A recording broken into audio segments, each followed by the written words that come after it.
Korea's e-commerce market has seen remarkable growth since 2018, placing it now among the world's top 5. So what is driving its growth? And what is its appeal for Chinese e-commerce companies? Also, what has been the response from Korean companies to the Chinese competition? Welcome to Issues and Insiders for this Wednesday afternoon, April 3rd. Here in Korea, I'm Min Sun-hee.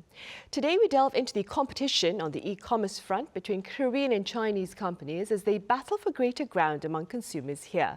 For this, I have Professor Yang Hee-dong at Ewha Womans University live on the line. Professor Yang, welcome. Hello, thank you for inviting me. I also have Kwon Soa with us. Soa, it's good to have you here. Hello, Sunny. Right, so let's begin with some background information about Korea's e-commerce market, including its size, its key players, and of course its potential for growth. Right, Korea's e-commerce market is big and it is still growing. Last year, Korea's online platforms outperformed sales of offline stores for the first time ever. The country's total retail e-commerce market, when considering only B2B and B2C e-commerce sales, is the fourth largest in the world as of 2023, behind China, the US, UK, and ahead of Japan. However, according to other rankings, it's also in the top 5. It depends on which kind of rankings you're looking at. So Korea's predicted revenue for 2024 is a little under 150,700 million US dollars, with a compound annual growth rate of 6.4% expected. A revenue of around $193,100 million is projected by 2028. By the end of this decade, Korea is forecast to be home to the third largest e-commerce market.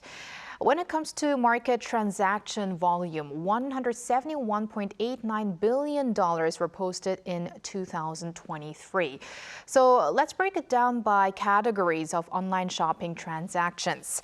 Recently, the leading e-commerce sectors, as you can see, are related to food and beverages and food services like delivery apps, accounting for 13.1% and 11.6% respectively.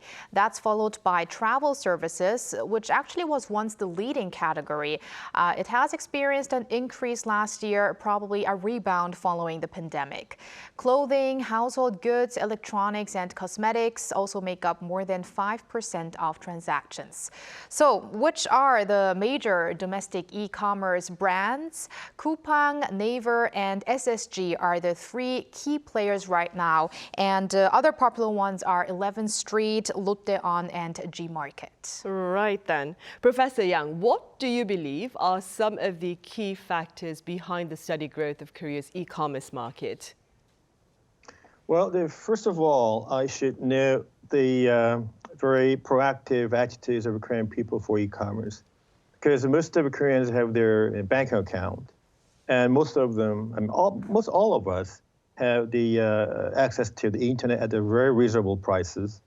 And also, we have a very solid environment for e-commerce. We have 5G for wireless communication. We have very fast and efficient logistics so that we can get your ordered product in the very next day after you launch your orders, which is called by rocket delivery. And the vendors are proactive to upload their contents and services available on internet. So most of the companies, they used to be very serious with offline stores, but now online, offline hybrid, channels have become kind of very mandatory pressure for most of the vendors. So, combining all those issues, all the vendors and people and even the infrastructure are working very well to support very proactive growth in Korea. Right, and speaking about being proactive, so in recent times, local headlines, that is here in the country, have been dominated by Chinese e-commerce platforms seeking greater inroads into the Korean market. Could you tell us a bit about their efforts? Sure, Sunny. Did you know that 1 in 5 Koreans are users of Chinese online shopping platforms? I had no idea until I saw it in the news there. Right, and I'm actually not yet part of them as well, but they are users of platforms like AliExpress and Temu, as many consumers are shifting to to these low-cost shopping apps.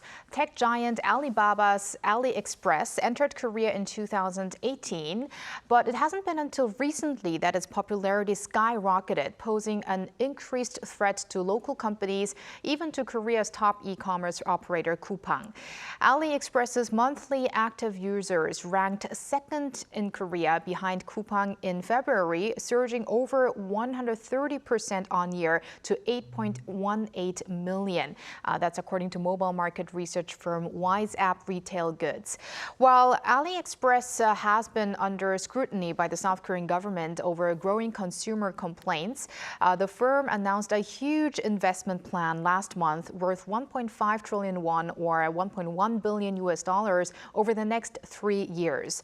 The plan entails a $200 million expenditure to build a logistics center, $100 million to support small and mid-sized Korean firms sell their goods abroad, as well as offering benefits on its K-Venue platform, such as shopping credit coupons for consumers and an extension of its commission-free policy for Korean sellers.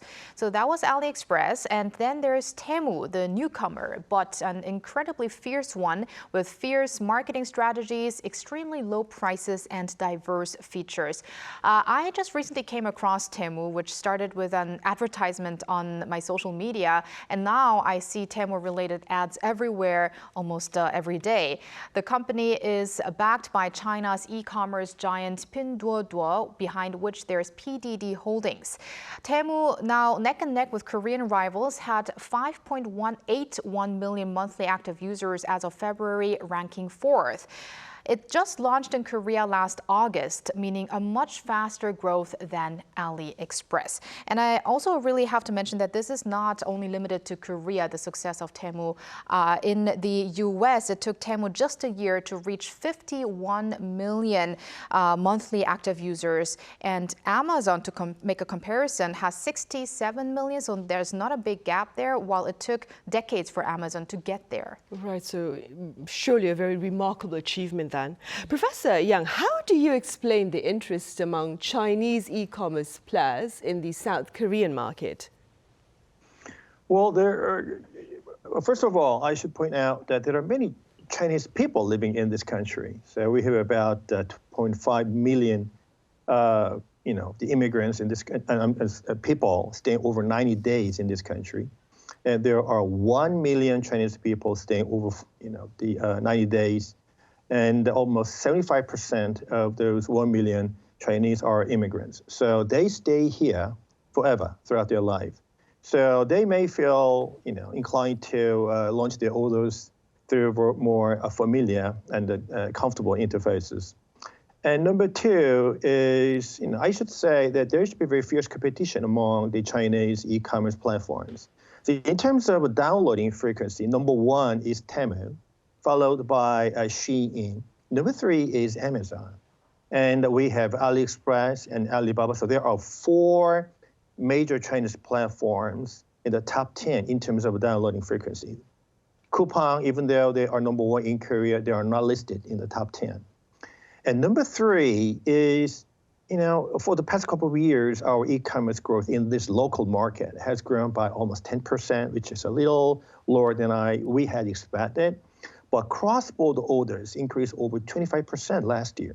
And many people expect that more numbers of Koreans may prefer to launch their orders across the border, and this growth rate will remain almost like over 25 or 30% for a while until 2030. So I think the Chinese platforms are well aware of this brand new trend of the Korean shoppers. And this trend has been more explicit after we had COVID-19, because before COVID-19, circa 2020, we had more foreign orders into our platform rather than Koreans ordering tourists overseas. But past 2021, the orders through for the foreign platforms have far exceeded than the foreigners' orders into our platform. So now the Koreans' order to overseas platform is almost like 4 times bigger than the foreigners' orders into our platform. So in terms of trade balance, and this will be a very significant issue from our concern, but for the Chinese perspective, it will be really great chance for them.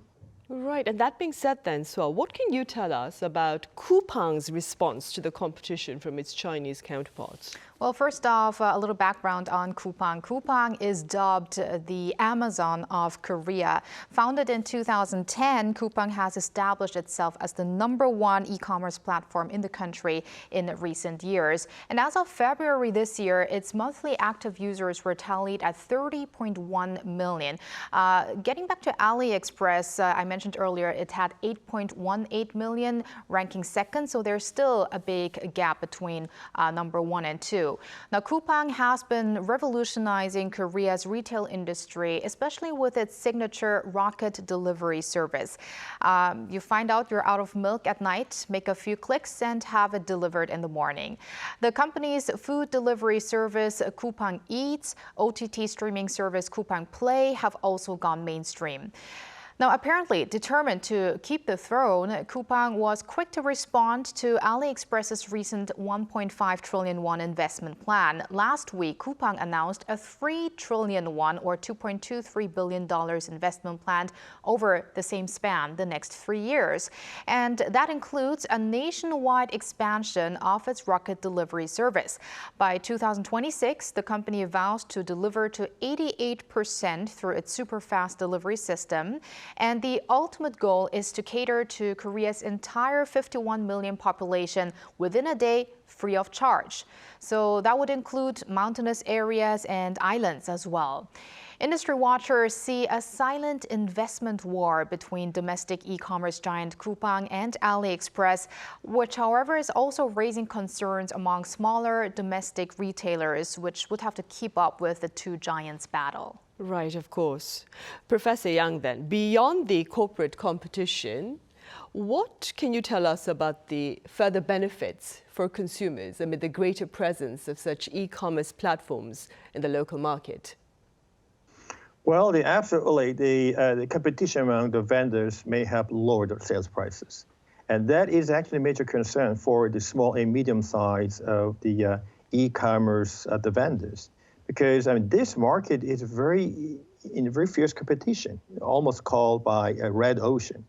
So the e-commerce platforms or vendors need to deliver their items at a very reasonable and low margin, the operations.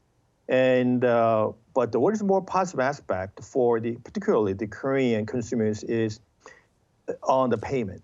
So more than 72% of transactions will be paid by credit card in Korea, which is pretty almost opposite to the foreign cases.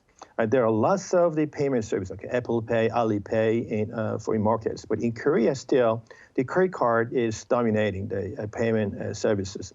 I think Chinese platforms may recognize that they have a superiority over the Korean platforms in terms of the payment the services, because it's very standard and very easy and very simple. But if you have to use a credit card in this local market, you have to download lots of software for the sake of security, and all those websites may ask or provide very different interfaces. And this issue is even more serious for the foreigners who cannot open up their bank account or even who cannot have the credit card in Korea. So, in terms of low prices, in terms of enhancing the payment services, absolutely, there's a competition for e-commerce in Korean market may help a lot for both the local and global consumers. Right, indeed. So this is something you mentioned earlier. There have been quite a number of complaints with regard to e-commerce services offered by Chinese platforms by consumers here in the country. Could you tell us a bit more about that, including, of course, the efforts by the government to tackle this? Sure. So almost a 17% surge in complaints linked to direct purchases from overseas e-commerce platforms in Korea last year, from some 16,600 to more than 19,400 has been attributed to the expansion of Chinese e-commerce frontrunners like AliExpress and Temu. According to the Korea Consumer Agency, complaints filed against AliExpress nearly tripled in 2023 from the year before, from 228 to 673. A recent survey conducted by the Korea Chamber of Commerce and Industry on the perception of Chinese e-commerce services among Korean users found 8 out of 10 people who actually purchased through Chinese online shopping platforms like AliExpress, Temu, and also fast fashion retailer Shein again, were found to have experienced some kind of discontent. Almost 60% named late delivery as the top reason, followed by low quality at almost 50%. Product defects, excessive advertisement, delay in after-sales services have been mentioned as well. Now, the interesting thing, however, is that while 56.4% filed complaints, almost 40% of 800 respondents were found to not have taken any action. And the reason being that they were aware of the possibility of being dissatisfied with their purchase to begin with, or they didn't want to go through complex procedures. And to find the answer to this phenomenon, I think the number one reason for why people turn to these platforms says it all. 93.1% replied they use them because of the cheap price tag. Right, I see. Moving forward, Professor Yang, there have been growing calls by Korea's e-commerce businesses, that is, to boost their presence in foreign markets. What are your thoughts on this endeavor, and how should Korean businesses seek to sharpen their edge over the competition in the global arena, Professor? Oh, absolutely, the payment services, they absolutely to be innovated. As I already said, I mean, more than 70% of transactions in this market is now paid by the credit card, which is pretty rare in the foreign market.